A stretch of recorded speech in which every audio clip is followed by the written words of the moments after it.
give this value for free, most people won't even care about this. But if I give this value after you imagine you gave me money, then most people will value it. So let's begin. We are going to discuss three major things inside this inbound marketing masterclass.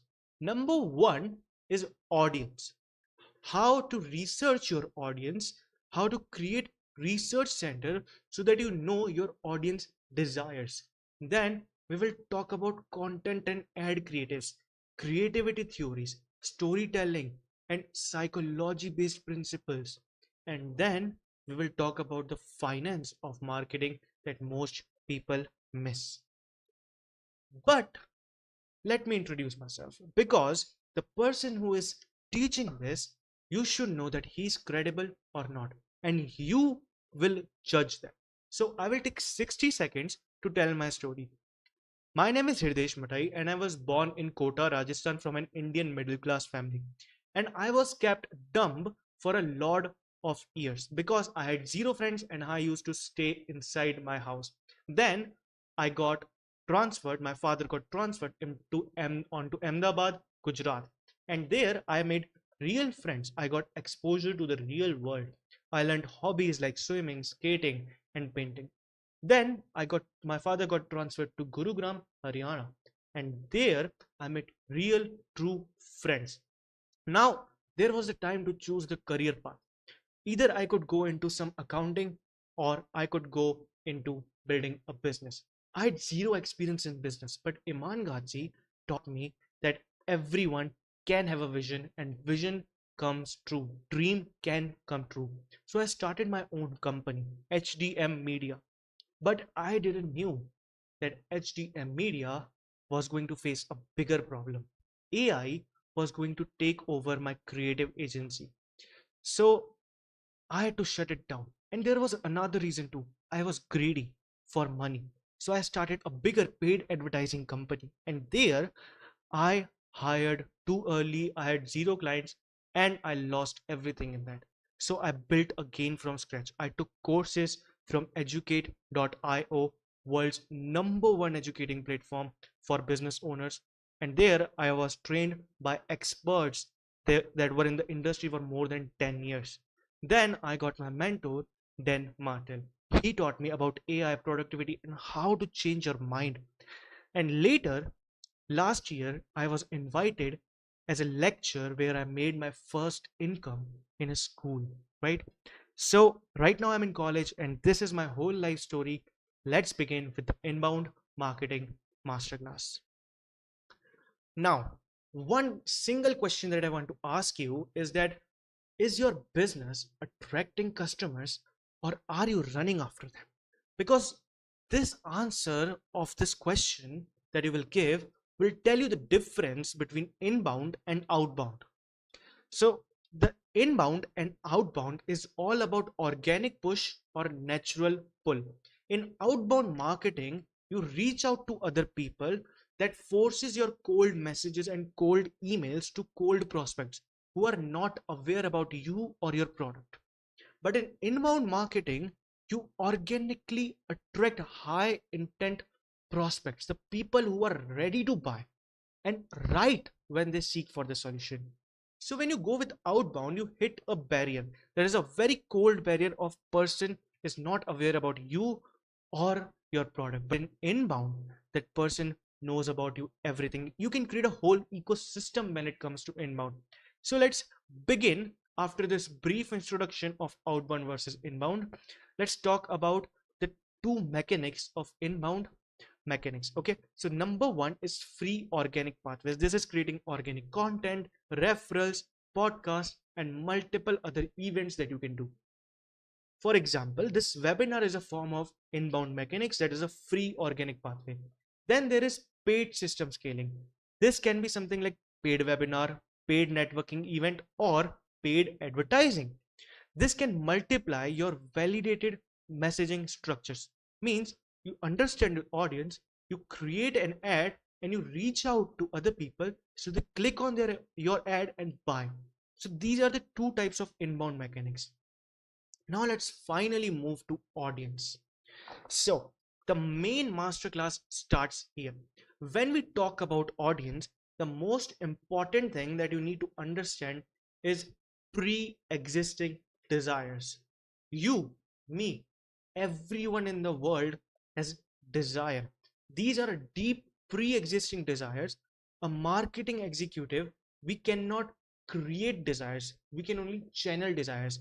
So you and I, everyone has desires, but we cannot create them. Means I cannot create a desire for you. We can only channel those desires into the product or the solution that we have. Now, there are three levels of this creativity that we are going to discuss. Number one is a substitution framework. This is where you copy what is already working, right? You can see these are the frameworks, these are the campaigns, this is how to create a hook, this is the hook that is working, what is trending in the market, what is already working, the frameworks that you copy.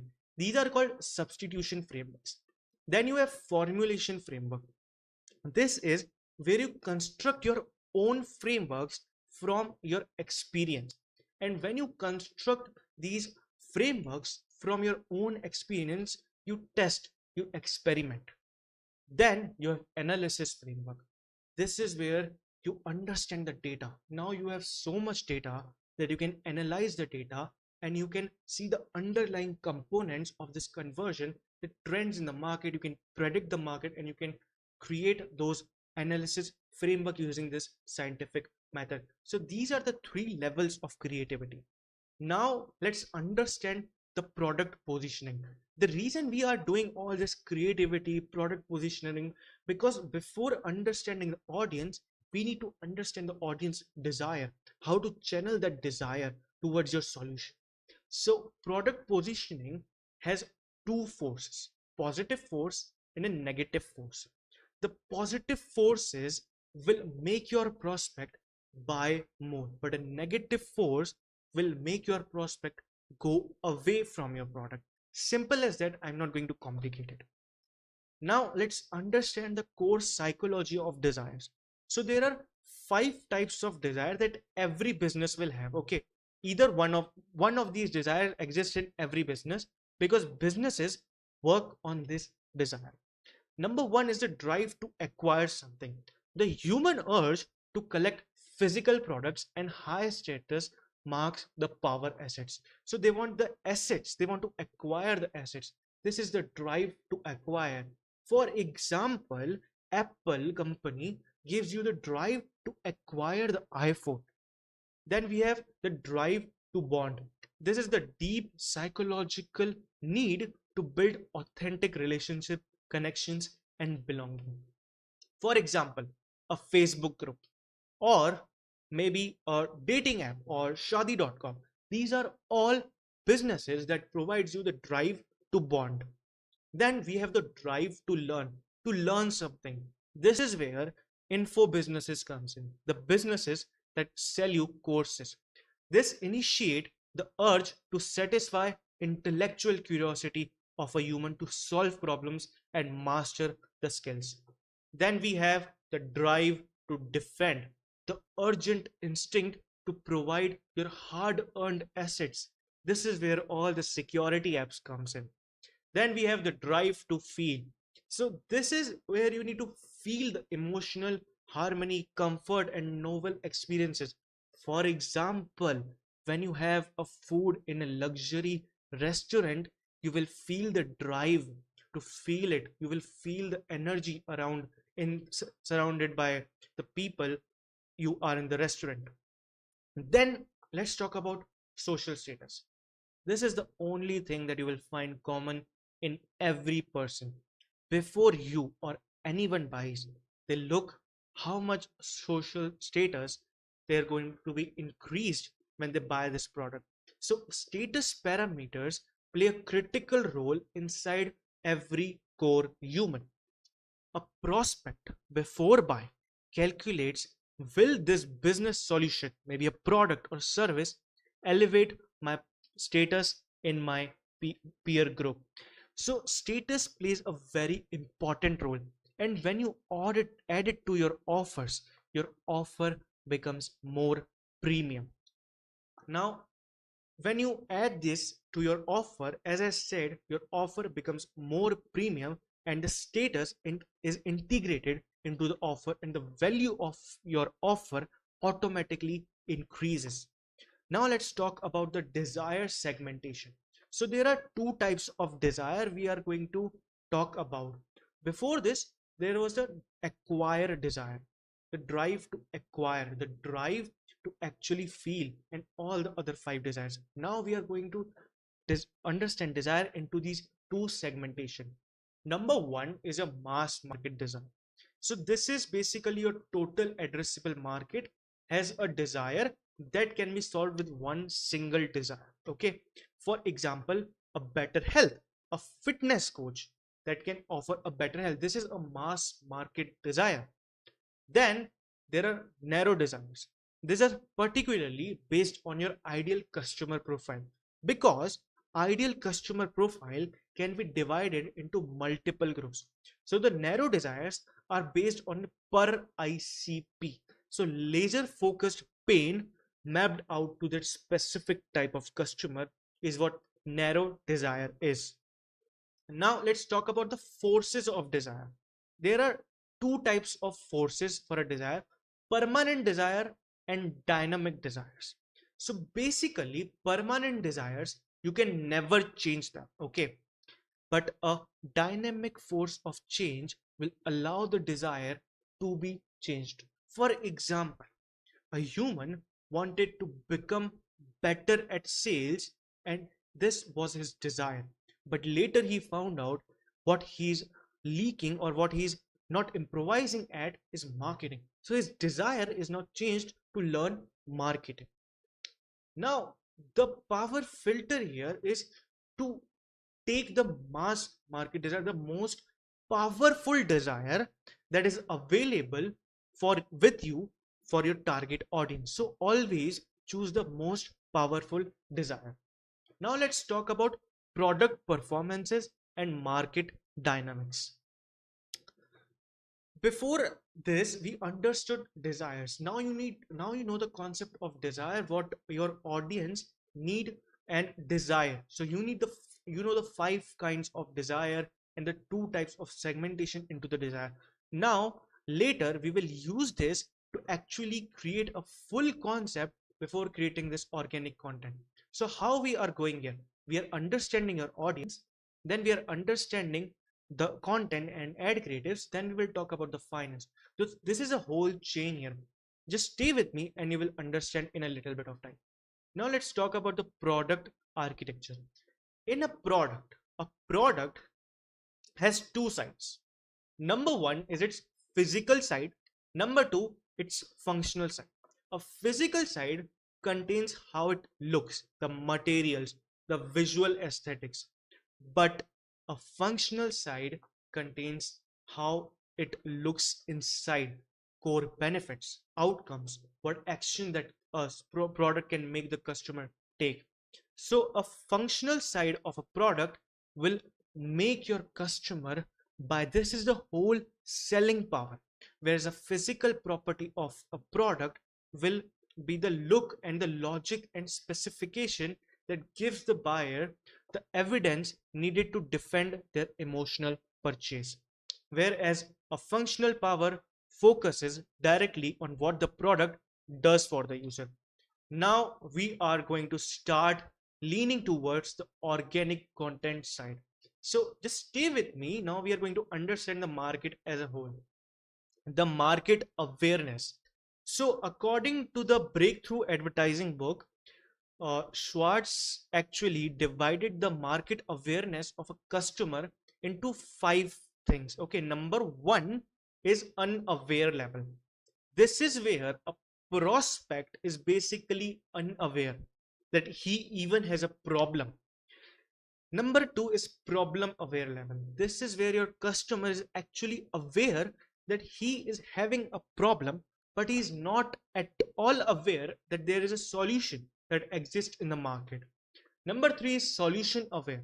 This is where your prospect knows that the solution exists in the market, but he hasn't heard of your brand name. Then we have product aware level. This is where the customer is aware that your product exists in the market. And then there is most aware. This is where you need to educate the people who are standing at the finish line. Either give them an offer or make them a discount or whatever you can make that customer to buy. Now, why these 5 levels of awareness are important? This is because you target your customer either via ads or organic content based on this level. That means one piece of organic content targets this one level of awareness. Now, you might have heard this already, the market awareness level, but what you might not have heard is the market sophistication stages, because most marketers don't talk about market sophistication stages. This is basically your product market fit. So when you start a brand, example a startup, you don't have much competitors. So what you do, you say that I'm giving you this and people buy. So you make a direct claim. This is sophistication stage 1. Okay, so you don't need a complex mechanism, you just need simplicity and speed to dominate the market. Example, lose 10 pounds in 30 days. When zero competitor has when there are zero competitors for this, your solution is the only one they can buy. And then there is enlarge the claim. Now there might be a little bit of competitors available in the market, so you enlarge your claim. For example, before you had lose 10 pounds in 30 days, now you have lose 30 pounds in 10 days. You enlarge your claim. And then you have level third or stage 3. This is the new mechanism shift. So you create a new mechanism that is not existing in the market. Example, when Apple started, they were making computers and there was no other competition except for IBM. But Apple computers were so good that they just enlarged the claim, and their Apple computer people started to buy. Then entered Microsoft. So they built a new software for Apple. So that was their new mechanism shift. Then Apple computers actually started rising. But Microsoft came with Microsoft Excel. Steve Jobs was fired. When Steve Jobs came back, he partnered with Microsoft and improved his mechanism. So, stage 4 is where you improve your mechanism. Example, the only triple patented time release keto capsule for 3x faster metabolic absorption. Now, the improved mechanism is this, but the new mechanism was to lose weight through a scientifically proven keto metabolic pathway. They improved their mechanism. Now, stage 5, the identification stage. This is where Apple, Nike, and all the big brands stand. This is where people don't buy for the features, benefits. They buy because they want to relate with the company, the identity of the company.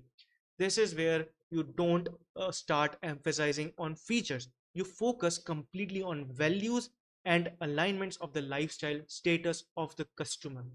Example, the sustainable wellness lifestyle engineered specifically for busy corporate founders, female corporate founders. So, as you can see here, the ICP is female corporate founders, and they are at the identification stage, talking just about their values and status symbols.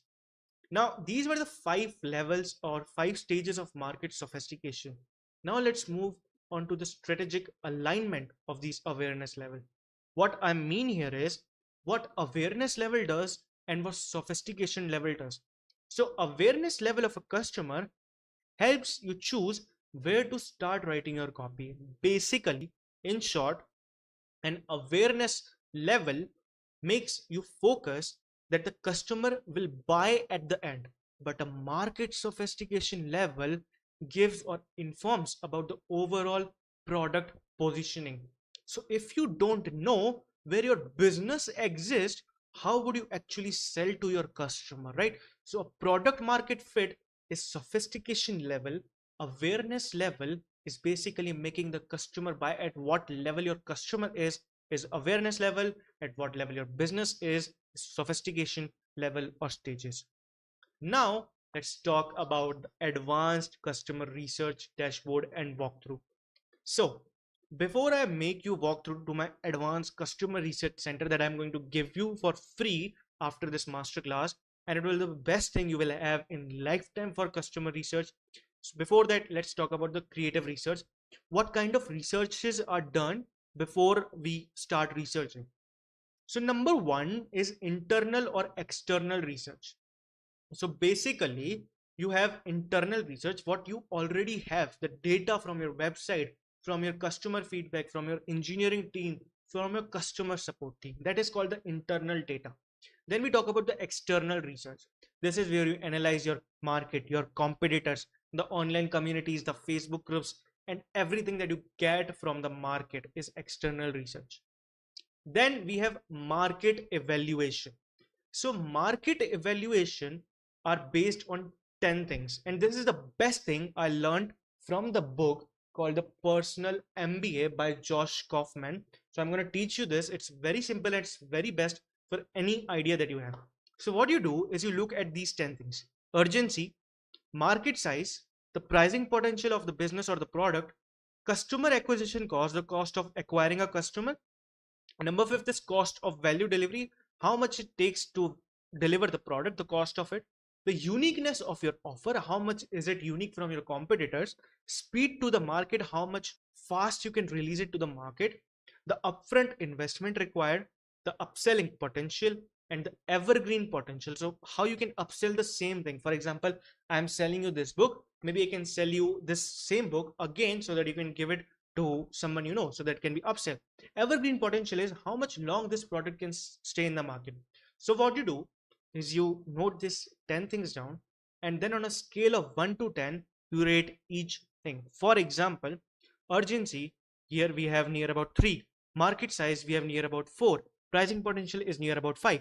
So you do all, rate all of these 10 things, and then you total it. If the total is less than 50, abort the idea, because it will take more money and more time and it will fail. Then you have 75 over 75.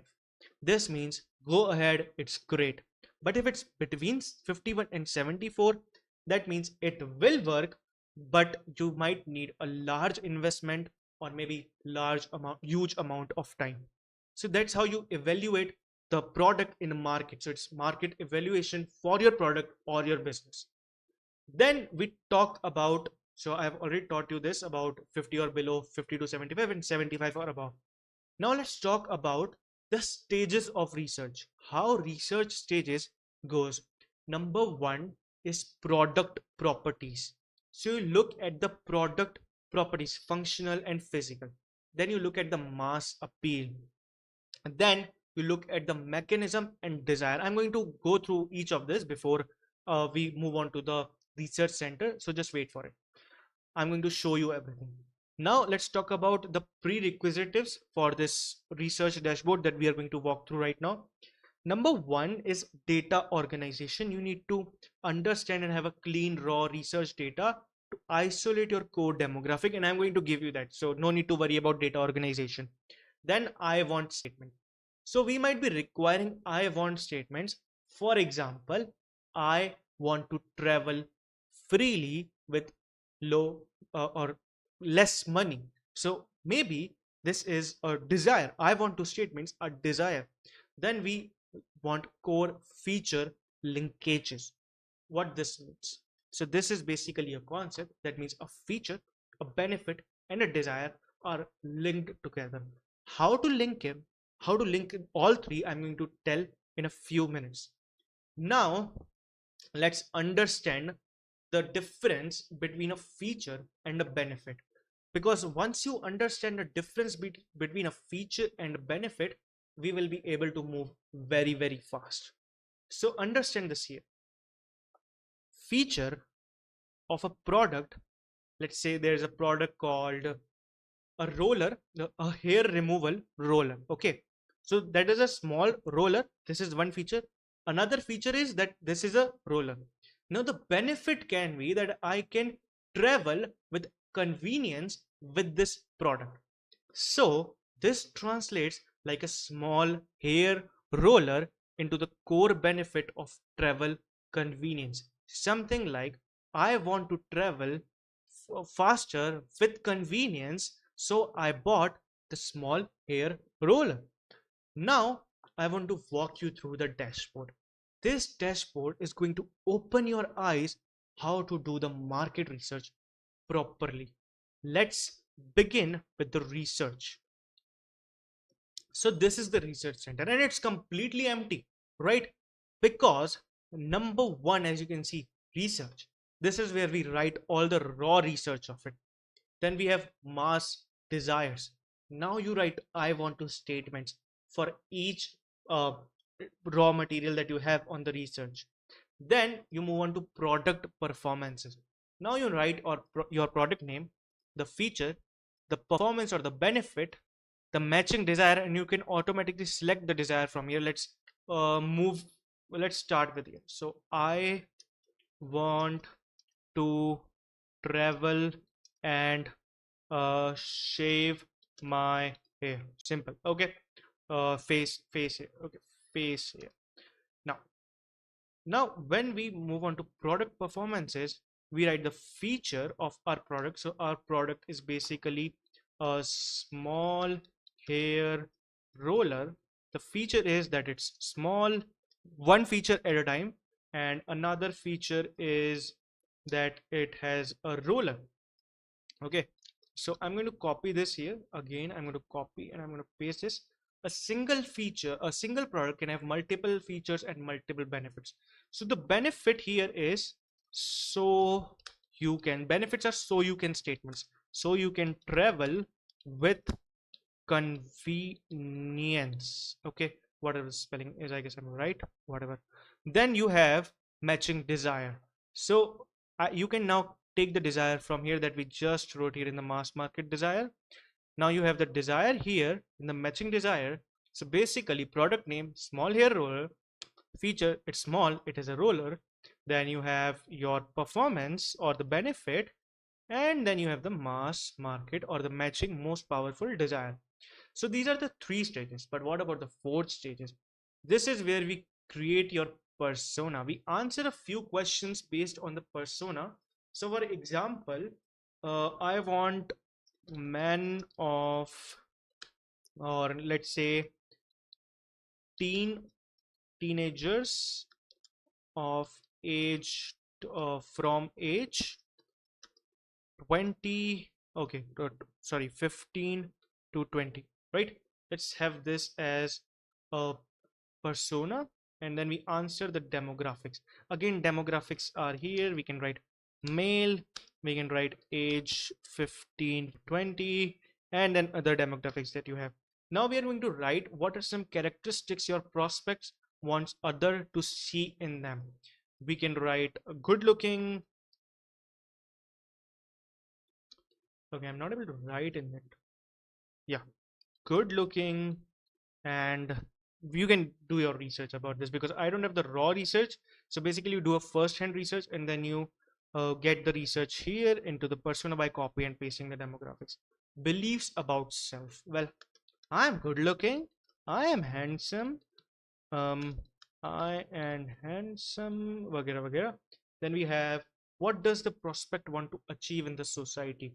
So the prospects want to achieve in the society is look good and get opportunities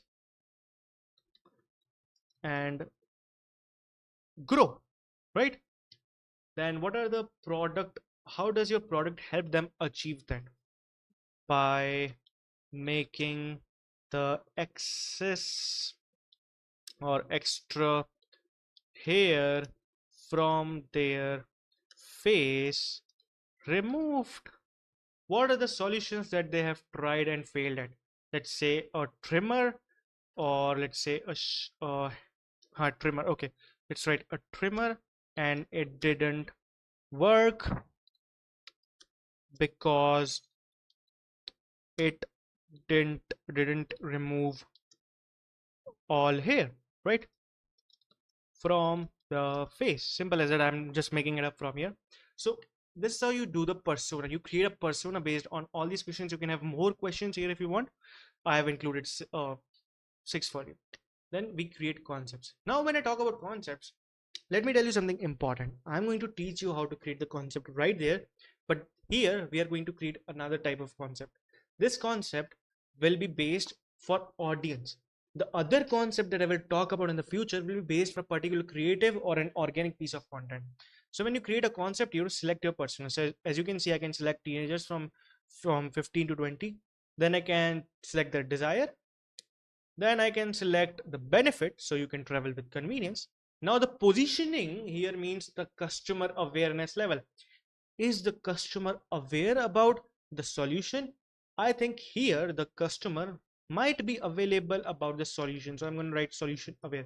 The pattern of the customer, has he tried it? Has he not tried it? Or how he's trying based on the research. I don't have research. I'm not going to write it.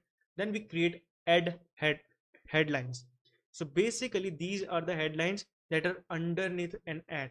Then you write an ad copy or organic piece of copy. You can just select it. Then the inspiration or your customer has, or your inspiration about the simple product.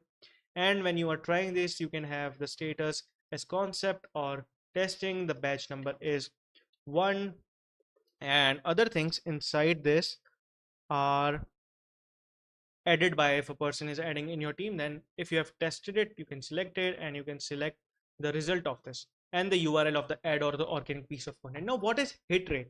Hit rate is basically, let's say you created 10 pieces of content and only one piece got viral, so your hit rate is only 10%, right? Now let's look back at our presentation, which is here. Now let's move on to the next thing: how to write the high converting copy and the content playbook. So as you know, AI is taking over and people won't be replaced by AI. People would be replaced by people who are better at AI. So you need to be authentic at what you create. You need to be yourself instead of taking a script and copying it and creating the content. You need to be authentic with what you do. Your story is what is not actually that AI has. Your story is unique to you. Now, there are 3 pillars to copywriting. Number 1 is a creative hook. Number 2 is a headline. And number 3 is the body of the copy. Creative hook is the hook that is on the top of the copy. Maybe a video, maybe a photo, and maybe a piece of text. The headline is basically underneath the ad copy. Can be a description underneath the ad copy if we are talking about ad. For organic pieces of content, this headline can be over on the text visual. The body of the copy can be what you speak in the UGC or user generated content or in the description. Then let me tell you about the 3-step hook. So this is the 3-step hook framework I'm going to teach you right now. It contains context lean, scroll stop, and the haymaker. Don't get confused, as I will teach you right now. So this 3-step hook framework contains number 1, the context lean in. So you need to establish a broad topic with clarity that makes viewer lean in. Okay, what is this? So for example, the tech in Vegas Sphere is insane. Biggest screen ever built.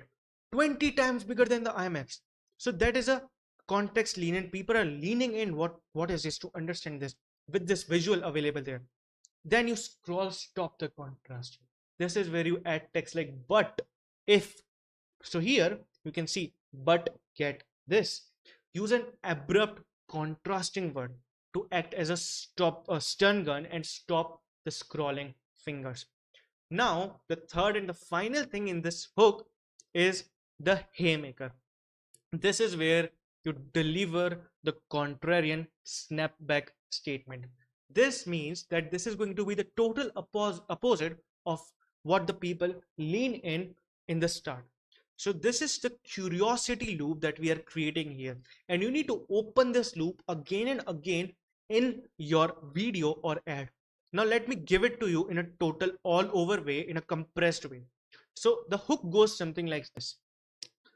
The tech in the Vegas Sphere is insane. Biggest screen ever built. 20 times bigger than the IMAX. But get this. that screen is actually the least impressive part of the whole thing. See, so you do not confuse the algorithm here. You lock them in by rapidly opening the curiosity loops. Means I talk about this in the start, then I talk why it's the least impressive part, and then I open the hook again by saying, now let's talk about that impressive spare. And then you again lean back into something else. So this is what the hook is created of. This hook strategy or framework is called the curiosity loop hook. Then let's talk about the 5 level of storytelling. And there's a warning or a precaution here. Once you learn this 5 level of storytelling, you are never you will never be able to watch a movie, read a book in the same way ever again. Yeah, that's what this storytelling framework does. So this storytelling framework contains 5 simple things. Number one is a situation.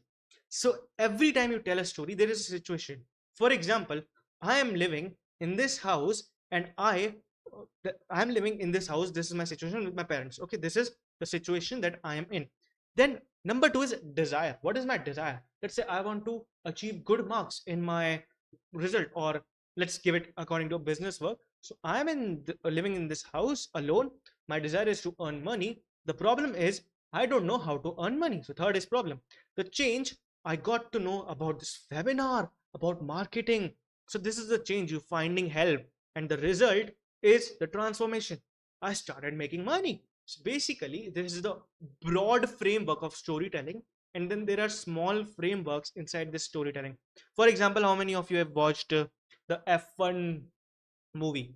If you have seen that movie, you can actually find the level of storytelling here. For example, this is the broad storytelling framework going inside it, that this is the person and he wants to get first in the race, so he hired his friend and then they won. This is the broad storytelling. But the mini storytelling is going between the competition between the two drivers. So that's how the storytelling level works. Every movie, every book, and high converting ad cycles through this exact architecture of storytelling. Now, let's take a 10-second break. Ooh.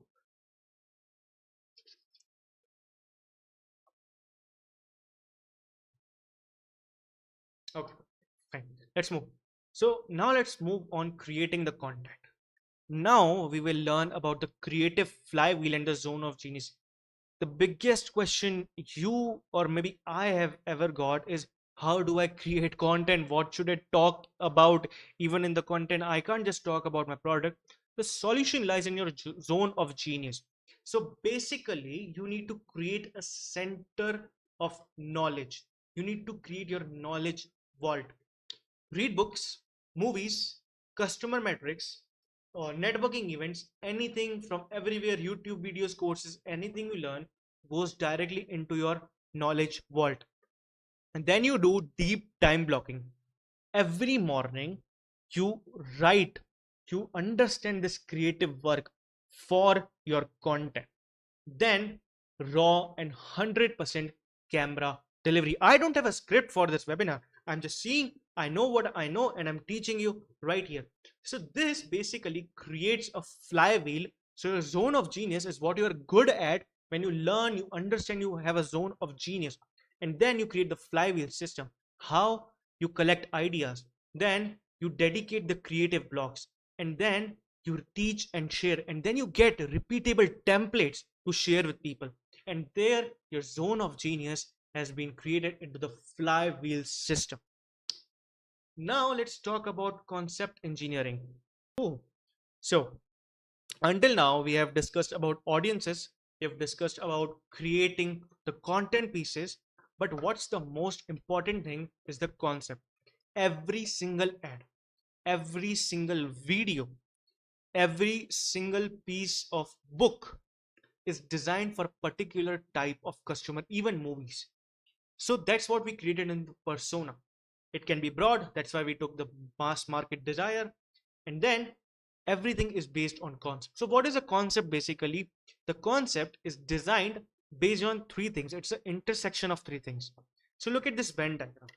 You have an offer, you have an angle, and you have a persona. So the offer is what you are offering. The angle is basically the problem or what angle you are going through, the feature plus benefit, and the persona that you are taking. Right there, we took the angle as the roller plus the travel convenience. The persona is the teenagers, the offer is the product, and there you have a concept. Now, the most important thing, and if you don't believe me, you can try. If you don't go through this concept, this is the intersection of these three things, your ad or piece of organic content might not work until it's unintentional. Okay. So, what actually happens when you create this concept and you create an ad based on this concept? This is designed for one particular type of audience, and the person is interested in it because he knows this is for me. So you multiply the yield of that content with different formats. Now, what happens when you create this concept? So you create one concept. Let's say we created the concept of this ad. You created a UGC based on this concept. You created an ad or based on this concept, and then you even did a demonstration based on this concept about the particular audience with the same offer and the same angle. It works, right? And then you have this concept. Now you can add the best thing, the formats, video ads, photo ads, your video post, UGC content, maybe a LinkedIn post based on the particular concept. The concept is the best thing, is a sweet spot, it's this Venn diagram that works every single time. Then we have this video ad and print ad. Now we are moving on to the ad creative part. In a video ad, the ad copy, the text with the copy must be short. The reason this is going to be short is because the main goal of that copy is to make the person watch that particular video. But in a print ad, that is a photo ad or a copy ad, the main goal is to make him read the copy. Now, you need to be good at copywriting for this to make the person understand that copy, write it in simple word. Third grade level works best, and use the 1-3-1 framework. Basically, one sentence, three sentence, one sentence works very best. And you can use the 3-step hook framework, the curiosity loop, to again write the copy, create the ad or the photo ad, whatever you want. Now let's move on to ad creatives and visual theory. Now let me warn you here. These are the principles of visual theory for visual creativity that you have. So we are going to talk about these I guess 7 principles for these visual theory. Number 1 is alignment. You can see any ad, any carousel, any post, the best one always have alignment. They ensure that the text and image intent to match, clean. Okay, the text is not over too much over the image is clear, and it has a high quality image, and the alignment of that ad copy and the text is there. Then we have principle number 2. This is called the rule of thirds. Use a clean box 9 grid. Okay, in that grid you can have maybe the face in between or the face in the side, then the text copy in the left. Okay, that is called the rule of thirds. That's how you use the rule of thirds. It's very important, and psychologically make the person understand, read that ad creative photo or video even you have.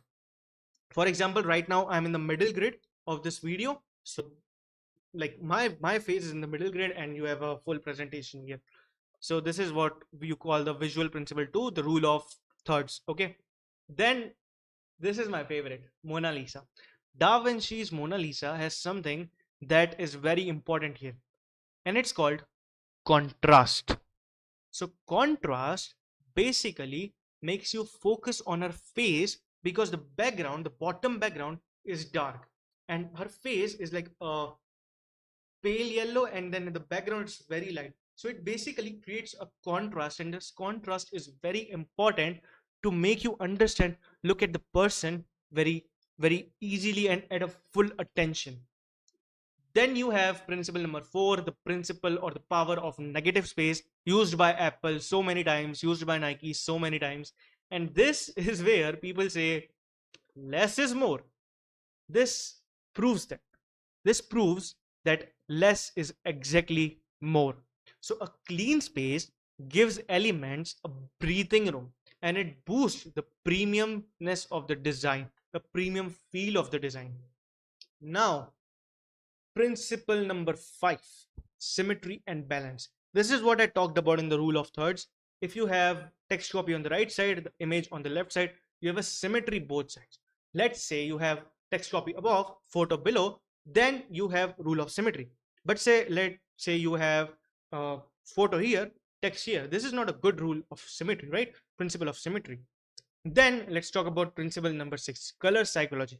I'm not a big fan of color psychology, but if you are, I don't think so I need to explain it much. Different colors shows or triggers specific emotional responses. For example, red means danger, green means good to go, something like that, right? And golden here means premium, golden with black means more premium or something like that. You can understand the color psychology by looking at the brands. Before you can understand that the McDonald's with yellow and red was more for kids because it was joyful colors. Now it's gray and yellow and red for more serious, more simple, more for adults, right? Now let's move on to the principle number 7. This is where we integrate storytelling into this visual. So for example, see this headline, big bold statement, and this image here is using the negative space, the rule of thirds. It is a balance and symmetry because both of the sides are equally gapped. Then they are using the rule of thirds, the face is in the middle. Then they are having the hierarchy contrast, for example hierarchy and context. For example, the headline is bigger, the description is small, so background is white, the image is a little more dark. And this is how you use the visual symmetry and all the visual principles. The storytelling framework here never rely on simple product feature specification straight into story. For example, you can understand Amazon Diwali ads in India. Just search for that. It's the biggest example. Now let's understand something big. This is what I call creative diagnostics.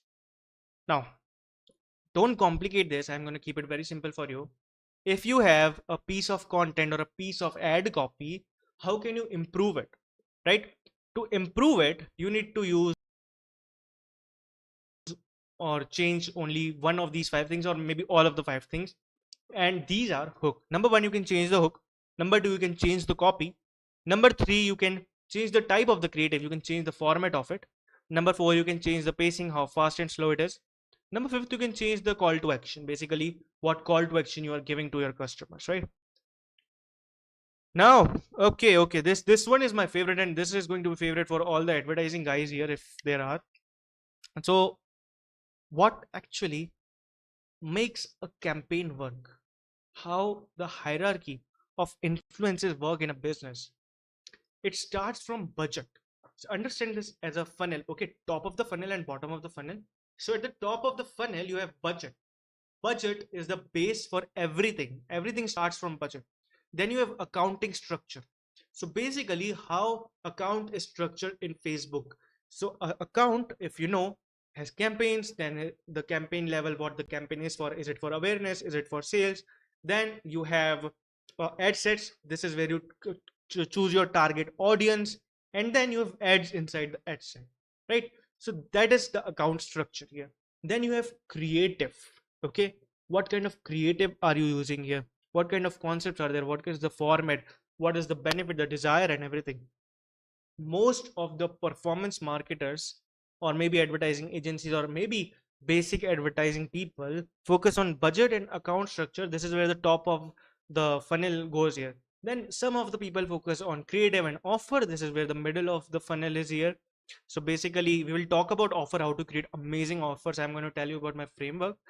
Then the best part, this is the bottom of the funnel. This is the hierarchy of influence, the best thing that makes everything work, change, or influence everything in a person, in a customer, is brand and your product.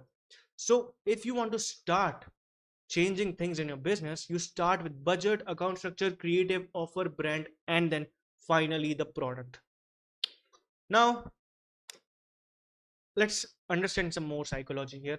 If you have ever read about Maslow's theory, where he talked about that people first starts with their psychology needs, then they start about their safety needs, and when they're satisfied with their safety needs, they move on to love and belonging, they move on to esteem, and they move on to self-realization.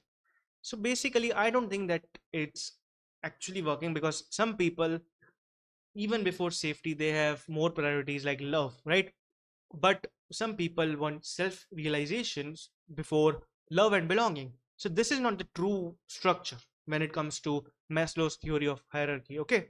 So I learned about elder first ERG theory again from the book The Personal MBA by Josh Kaufman. Elder first theory talk about three things: growth, relatedness, and existence. When people first of all focus on life skills, doing what interests them, then they move on to relatedness, and then finally they move on to the existence.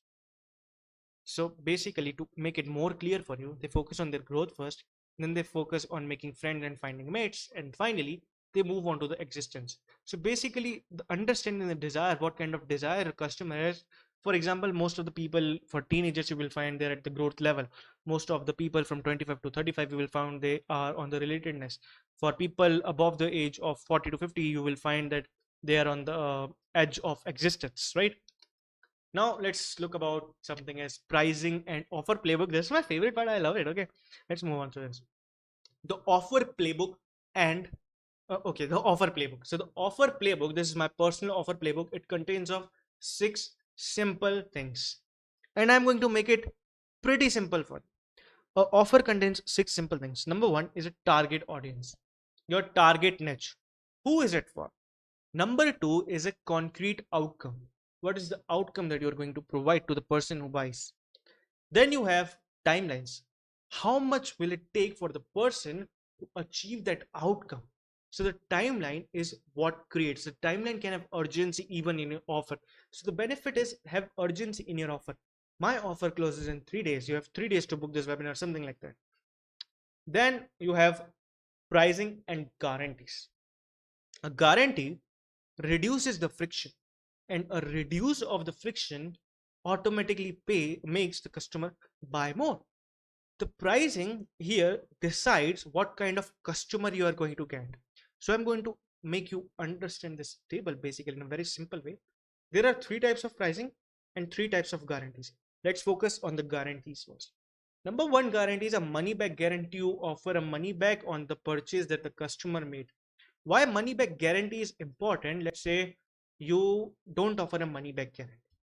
You get 5 customers, but 3 never bought because you don't have a money back guarantee. Now let's assume you have a money back guarantee. 10 people bought, 2 of them asked for a refund, but the other 3 that bought because of the money back guarantee are still saying stay. So you just got 3 customers more because of the money back guarantee. Number two is work until done. This is for service people.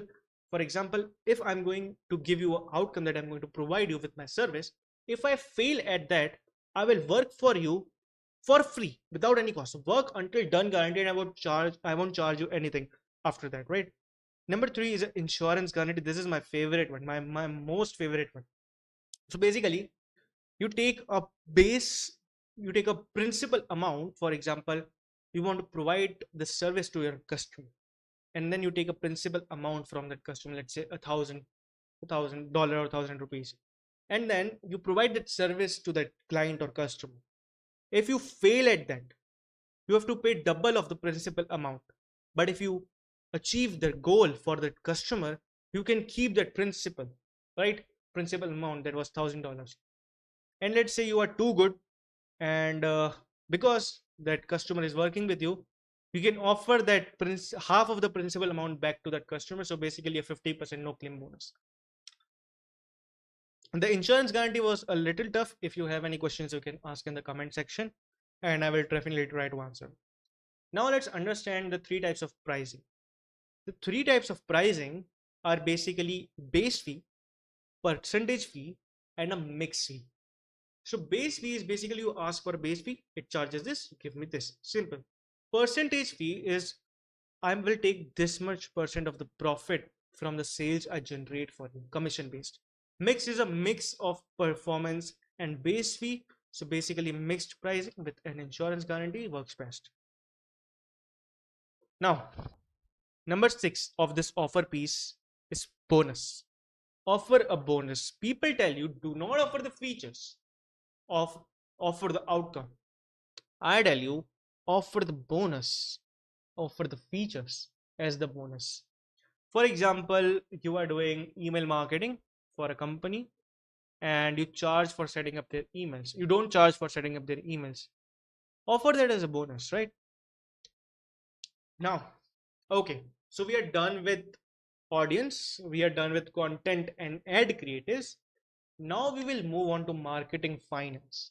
So I didn't touch Facebook, Google ads, or TikTok ads at all here because I think it's a lot more to cover about them. If you want me to do a masterclass, particularly for ads, just let me know. Now let's talk about marketing finance. And this is the best thing. Consider it as a bonus. Take a diary and a page or a pencil because or a pen because you might need notes here. Although I'm going to provide you this entire presentation, still, let's begin. Marketing finance. Number one, and my favorite part, is the unit economics of every business. Now, unit economics is basically what it takes to create a product to delivering the product, the total cost of it, right? The average product price, the cost of delivery, the gross profits, the ROAS targets, the customer acquisition cost, everything. Now, I don't want to confuse you. So what I'm going to do is I'm going to give you a dashboard. Yes, another dashboard for unit economics. And this unit economics dashboard will tell you how much profit you are going to make before you even spend on marketing. Let's begin. I'm going to share the screen here and I'm going to show you this unit economics dashboard. It's going to be amazing. Just let me open this here. Okay, I don't have it here, I guess. Let me open it for you.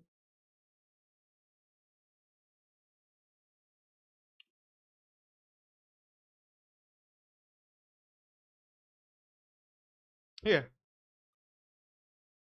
So look at this unit economics dashboard, okay? It contains of a few things that you can understand here, right? Number one is the average product price. It's going to be a little bit complicated, but I'm going to make it super easy for you. So let's divide this into a few sections. As you can see, the black rows are the ones where we divided it into different sections. Number one is the average product price. So let's go with each step here. Step one, we calculate your cost or your average product price. So basically, enter your average product price here.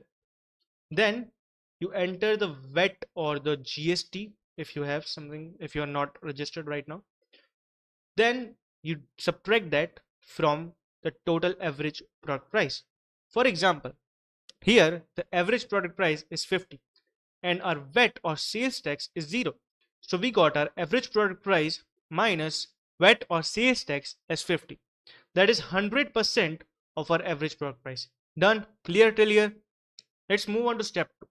Now we will calculate your cost of delivery. This is the total cost that you pay to deliver a particular piece of product.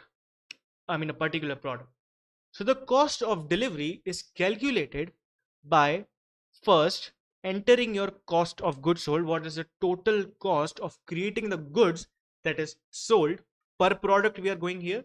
So let's say the product COGS here, cost of goods sold, good sold here is $5. Then you add the shipping and receiving fees. Basically, if you are creating a product, you receive some raw material. What is the cost of that? Here it's 0. Let's keep it 0. Then you have transaction fee.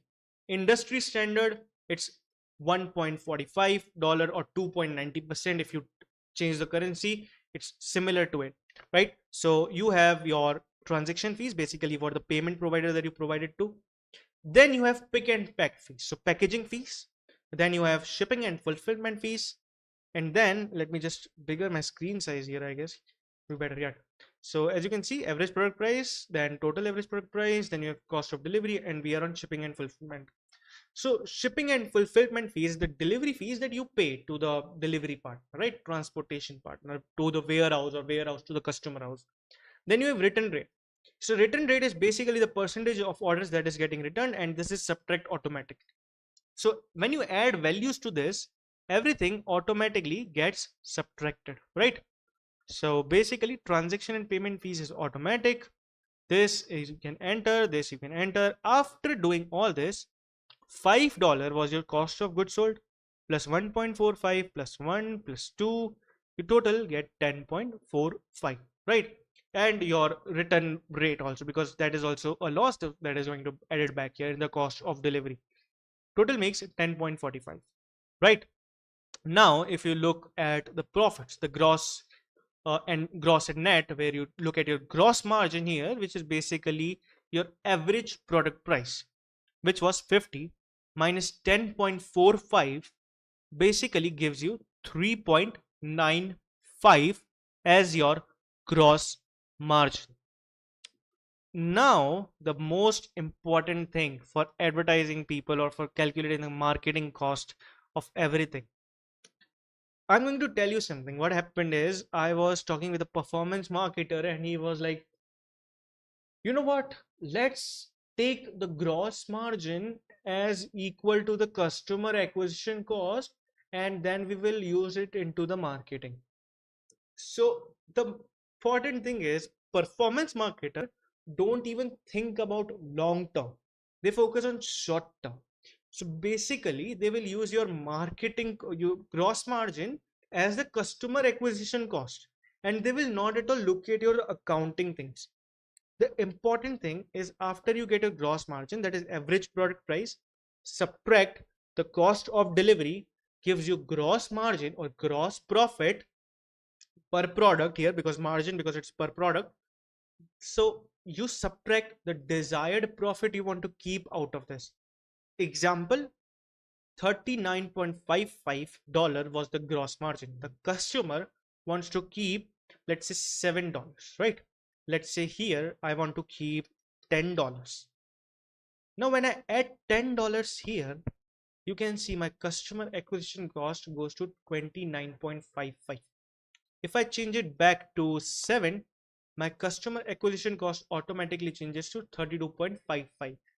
Now I know my customer acquisition cost, and I know if I spend $32.55 or rupees, I'm using dollar because everyone, I want to, dollar is a universal currency right now. So if I use $32.55 or rupees to target or get one single customer, I will get 7 rupees as a profit or $7 as a profit. So you know that if you spend this much, you make this much profit at a customer acquisition level, right? Now, let's talk about ROAS. ROAS stands for return on ad spend, right? So basically, profit, I'm talking about profit. I'm not talking about revenue. So if you spend 32.55, you're going to make 39.55, where $7 is the profit. Now let's talk about ROAS. ROAS stands for return on ad spend. And this is not a number. This is basically a matrix that you look at. When you spend on Facebook, you look at return on ad spend that Facebook automatically gives you. And there are two types of ROAS. Number one is a break even ROAS. This is where you make zero profits. Okay. If Facebook shows 1.26 as your ROAS, this basically means that you made zero profit when you wanted your desired profit as $7 and you spent all 39.55. Your ROAS is 1.26. Let's say now you spend 32.5. What your exact ROAS is going to be? Well, the answer is 1.54. So let me actually give you some calculations here. So what I basically did here, I basically used $50, the average product price, and I divided this gross margin 39.55. My ROAS is 1.26. If I use my customer acquisition cost is 32.55 and I divide it 50, I divide it from 50, my ROAS is 1.54. In simple, you need to aim for this blended ROAS of 1.54 to make $7 profit on a customer acquisition cost of 32.55. Simple. I will summarize this, don't get confused. $50 is the average product price. Then you reduce your VAT or sales tax you get 50. Then you calculated your COD after calculating all this, you get 10.45. Now you subtract 10.45 from 50, you get your gross margin, that is 39.55. Then you choose your desired profit. Here I keep it, let's say 10. If I keep that I want to keep 10 rupees or $10 profit when I spend 29.55, I want $10 profit. So basically it gives your customer acquisition cost in this unit economics. Then ROAS. If I change my ROAS to net profit, desired profit to 7, my ROAS automatically changes. Two types of return on ad spend. One is a break even, one is a blended one. Break even says that if your ROAS is at 1.26, then you are going to make zero profit. If your ROAS is at 1.54 here, then you are going to make $7 as the profit. In simply, average product price divided by gross margin is equal to break even ROAS. Average product price divided by customer acquisition cost is equal to blended ROAS. Also, marketing efficiency ratio. Marketing efficiency ratios basically talk about how much customers you are getting back when you spend the total advertising of money. So basically it is total advertising money upon the new customer you get, gives you your acquisition marketing efficiency ratio. Then we have customer metrics. Now we are going to talk about lifetime value. Let's say you want that I don't want to get all the cost of, I don't want to make all the $7 from the customer right now. I want to make it in a long term. So you look at your average product price. What is your average product price should be? Let's say my average product price should be 100. So, okay, wait. My average product price should be 100. So, okay, let's make it 80. 80. My ROAS automatically changes to 1.60. Now this is useful when you advertise for long term. New customer ROAS basically tells you the ROAS from new customers. So basically if I want to acquire this cost of $60 in 3 months, then I might need a ROAS of 1.60. If I want to acquire the $80 into 6 months, my ROAS need to be 1.26. If I want it in 9 months, my ROAS should be 0.93. If I want to recover it's already covered. If I want to recover it 12 months, the lifetime value, the new ROAS or the break even new ROAS is 0.50. Simple as that. Oh, so this was a D2C unit economic dashboard. It is a quite technical thing, but when you understand it, it's going to be pretty much easy. Now let's get back to the presentation. So I'm going to simplify it for the people who are not good at maths. I myself am not good at maths. So let me simplify it for you. So average product price, as you can see here, we subtracted the cost of delivery. Then we got equals gross profit. Then we set a ROAS target and we determine the customer acquisition cost. Simple as that. Now let's look at the accounting formula for contribution margin. So basically what I missed here is this part. The $7 left here, you can also call it something else, the contribution margin.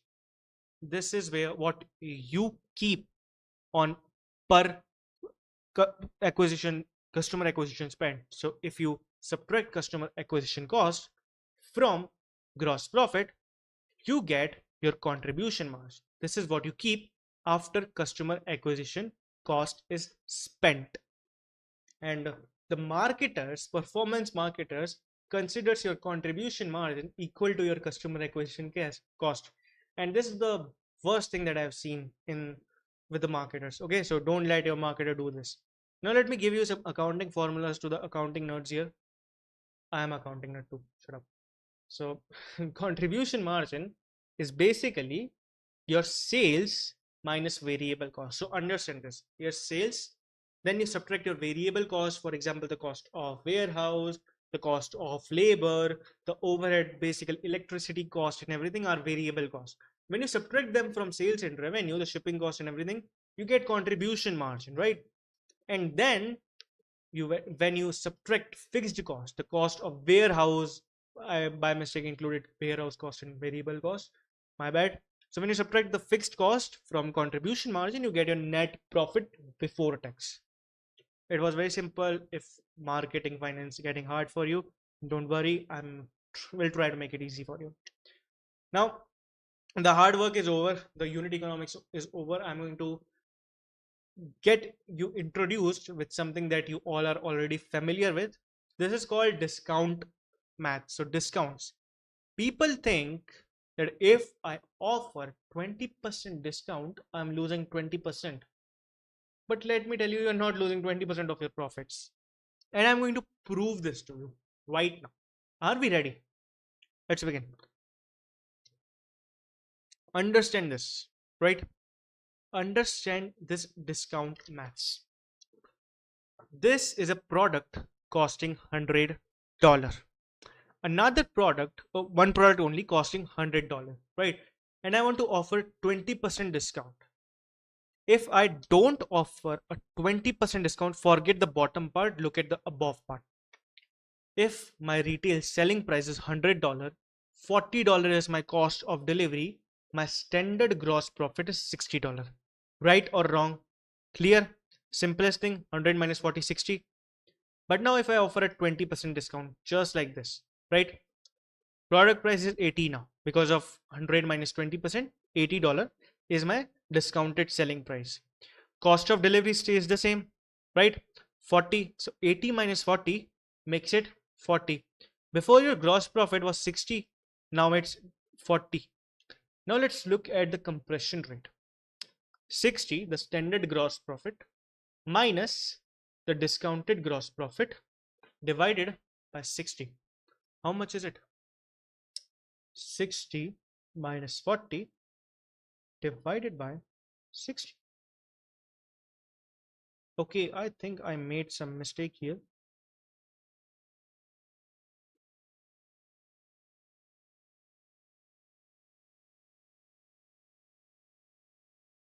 Calculator. 60 minus 40 minus 60. Oops, 60 minus 40 equal to 20. Divide by 60 and we get 0.33. Multiply by 100, we get 33.33 compression rate.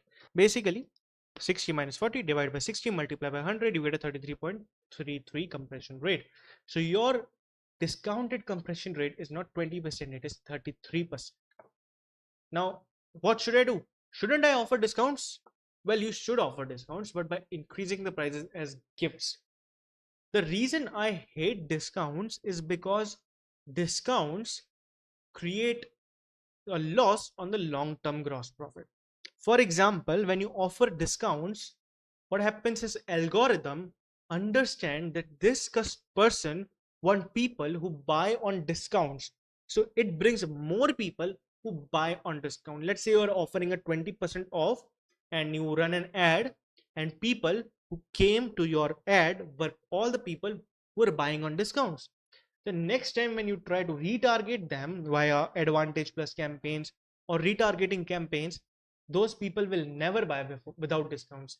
Basically, this will reduce your lifetime gross profits. Now, the biggest next thing that I want you to understand is average order value.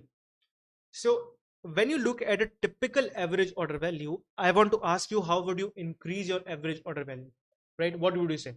I will increase the price, right? Something like this. But let me tell you, most people misunderstand average order value because of two reasons. When you look at this average order value graph, it spikes up at near about 70 and then it spikes up near about 160, and then you can see an illusion that says near about 100, right? So the point is, when you look at the AOV chart, where on the x-axis you have the amount of purchases, and on the y-axis you have the amount of price of it. So most people think that since the average order value is, let's say, 100, I need to increase the product prices which are near 100. But that is the false thing, because most people buy either the far end or the very close end at 160, or maybe at the far end at 70. So you need to increase the price at 160 or at $70. let me make it more simple for you, for the maths people here. To calculate average order value, these are the things that are required. Average unit retail multiply by units per transaction. So basically average unit retail, how many, I guess I've written wrong here. It's not price matrix, it's just average unit retail. So basically how many units are in a basket, unit per transaction, how much is the transaction per unit, multiply by 1 minus discount rate, multiply by 1 minus return rate plus shipping collected. I don't want you to remember this formula. I don't want you to remember this formula. What I want you to do, if you want to increase your average order value, you need to change one of these 5 things. Either you can increase your average unit retail, unit per transaction, or shipping cost, or you can reduce your discount rate or return rate. That is also called the churn rate. Now let's understand my favorite thing, bundles. Bundles are the best thing because it reduces your customer acquisition cost. How I'm going to tell you with a very simple example. I promise I'm not going to confuse you here. So let's look at the example of these two products, product A and product B. First, let's look at product A. The selling price of product A is 100. The variable delivery cost of delivery is 60. The gross profit is 40. The customer acquisition cost after deciding on the desired profit comes to 30. Then you have product B, $80 as the selling price, 40 is the cost of delivery. So gross profit 80 minus 40 comes to 40. Customer acquisition cost is 20. So the net profit before tax here is 20, or the contribution margin here is 20. Right. Now calculate the total customer acquisition cost for me. 30 plus 20, this is 50. Right or wrong? Calculate 30 plus 20, this is 50, right? So this is the customer acquisition cost total. Now calculate the net profit for me here, or the contribution margin here. 10 plus 20, 30, right? Now let's bundle these products. What I mean by bundling these products is you take one product that is being sold the most and B product that is being sold the most, and you combine them. For example, uh, let's have a dress that is a t-shirt and a trouser. So let's consider product A as a t-shirt and consider product B as a trouser. You combine them, you bundle them.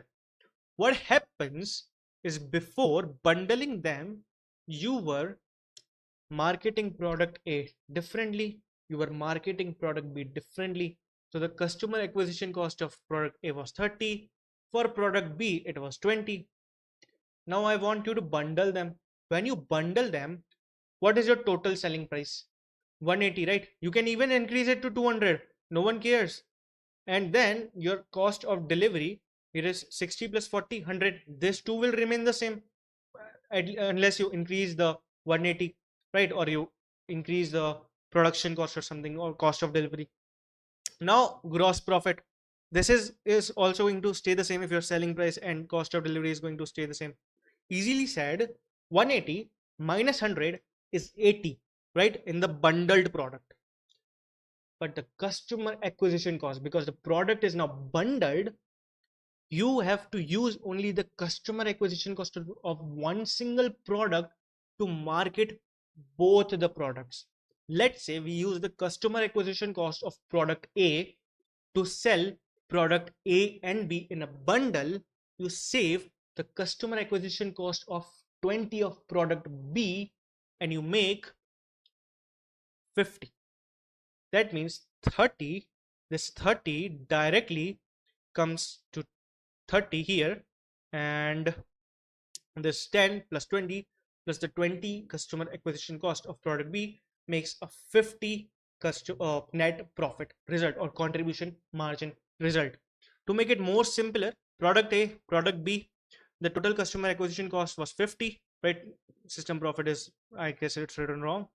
Then when you bundle them, 30 plus 40, you make a $70 profit, $50 profit. This is, I guess this is a wrong example here, or maybe what? Just leave this example, right? If you look at this, you get a 50 contribution margin. Similarly, basically product A, product B, when combined, you make more profit. Okay, right. Now, with that being said, I would like to get a review of this masterclass from you. I did it for the first time. I tried my best. And with that being said, I would like to end this masterclass by asking for a review and what next I can offer to this amazing audience of me. And also, if there are some business people here, I have a great, amazing deal for you, which is I want you to partner with me for free.